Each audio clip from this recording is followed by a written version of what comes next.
হাজার বছর ধরে আমি পথ হাঁটিতেছি পৃথিবীর পথে। সিংহল সমুদ্র থেকে আরো দূর অন্ধকারে মালাই সাগরে অনেক ঘুরেছি আমি।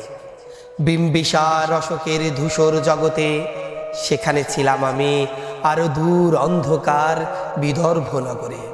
আমি ক্লান্ত প্রাণ এক, চারিদিকে জীবনের সমুদ্র সফেন। আমারে দুদণ্ড শান্তি দিয়েছিল নাটোরের বনলতা সেন। চুলতার কবেকার অন্ধকার বিদেশার নিশা, মুক্তার শ্রাবন্তীর কারুকার্য, অতি দূর সমুদ্রের পর হাল ভেঙে যে নাবিক হারায় আছে দিশা। সবুজ ঘাসের দেশ যখন সে চোখে দেখে দারুচিনি দ্বীপের ভিতর, তেমনই দেখেছি তারে অন্ধকারে। বলেছে সে, এতদিন কোথায় ছিলেন? পাখির নীড়ের মতো চোখ তুলে চাওয়া নাটোরের বনলতা সেন।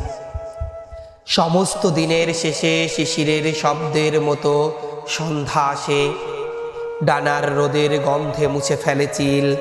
পৃথিবীর সব রং মুছে গেল, পাণ্ডুলিপি করে আয়োজন।